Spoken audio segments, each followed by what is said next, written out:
नाही, अजितदादा पवारांकडे जाणार कोणी चर्चा केली मला माहित नाही. मी राज्याचे मुख्यमंत्री, उपमुख्यमंत्री या सर्वांना शुभेच्छा सगळेजण देत असतात. मी त्यावेळेला द्यायला गेलो होतो. ते देत असताना मला वाटतं, की मी त्यांना एक सांगितलं होतं, की हे सगळं देत असताना त्यांची माझी भेट झाली नव्हती.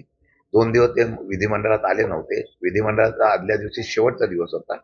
म्हणून मी त्यांना त्यांच्या पीएना वेळ मागितली. तेव्हा शुभेच्छा देण्यासाठी गेलो होतो. तर मला वाटतं, की एखाद्या विरोधक असतील, मित्र असतील, पक्ष असतील, काय असतील, नेते असतील, भेटलं म्हणजे पक्षात प्रवेश केला असं होत नाही. आणि पक्षात प्रवेश करण्याचा शरद पवार साहेब आमच्या बरोबर आहेत. त्यांचा काय निर्णय होईल त्यावेळेला आम्ही त्यांच्यावर बांधील आहोत. साहेब दुसरीकडे पाहता आता भाजपचे सदस्य नोंदीवर भर दिलेला आहे. जर स्थानिक संस्थांच्या निवडणुका आहेत त्या संदर्भात तसं आपल्या पक्षाची काय भूमिका राहणार आहे का? प्रत्येक पक्षाच्या सदस्य नोंदणीचा हा कार्यक्रम असतोच. सदस्य नोंदणी, पक्षीय निवडणुका वगैरे ह्या लोकशाहीच्यातून पक्षाच्या नियमानुसार घ्याव्या लागतात. त्याप्रमाणे हे सगळे प्रक्रिया चालू असतात. प्रत्येक पक्षाच्या चालू असतात. भाजपने सुरू केले, आता आम्ही सुद्धा सुरू करू. त्यामुळे वेगळं काय असं मला वाटत नाही. त्यामुळे प्रत्येक जण आता येणाऱ्या काळामध्ये कशा पद्धतीने हे करायचं याचा विचार करून निश्चितपणाने करतील. काय आपल्या रिचेकिंगसाठी तुम्ही निवडणूक आयोगाकडे आपण अर्ज केला त्याचं काय झालं? नाही, ईव्हीएम मशीनच्या बाबतीमध्ये आम्ही अर्ज दिलेला आहे. आमचं म्हणणं आहे की ईव्हीएम मशीनच्या बरोबर व्हीव्हीपॅट आहे जो आहे त्याच्या बाबतीमधले सुद्धा व्हेरिफिकेशन करणं गरजेचं आहे. पण त्यांचं म्हणणं आहे आम्ही त्यानंतरचा फक्त मशीन हे करणार.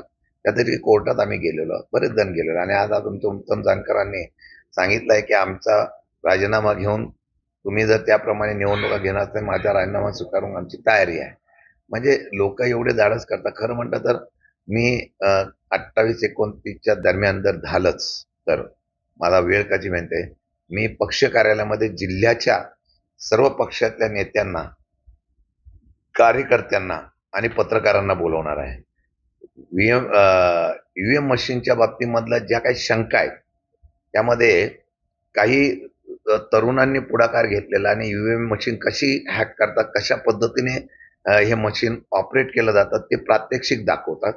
आणि मला वाटतं की आपने सुद्धा त्याच्यावर पुढाकार घेतलेला आहे. सुरेश मेहता म्हणून एक आहेत ते प्रेझेंट, त्यांनी एक मशीन तशी बनवलेली आहे.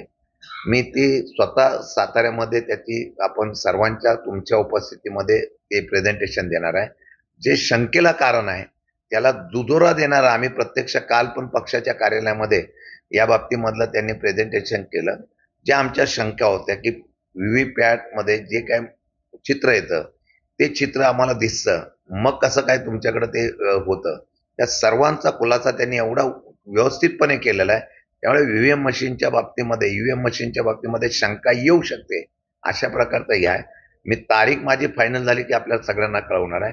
आणि त्यावेळेला प्रामुख्याने सगळं तुम्हाला व्यवस्थितपणे शंकेला कारण आहे का नाही याचं प्रात्यक्षिक तुम्हाला पाहायला मिळेल.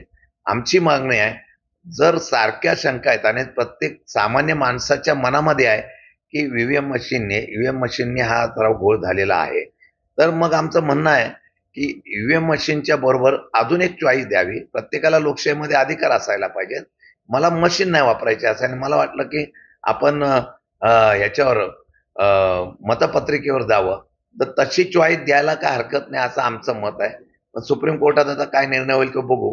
पण त्याप्रमाणे आमच्या हायकोर्टामध्ये आम्ही आता रिट पिटिशन दाखल केलेलं आहे. हायकोर्टाचा निर्णय काय होईल त्याला वाटतं त्याच्यावर आपण निर्णय घ्यायला मग पुढे आम्ही निर्णय ठरवणार आहोत.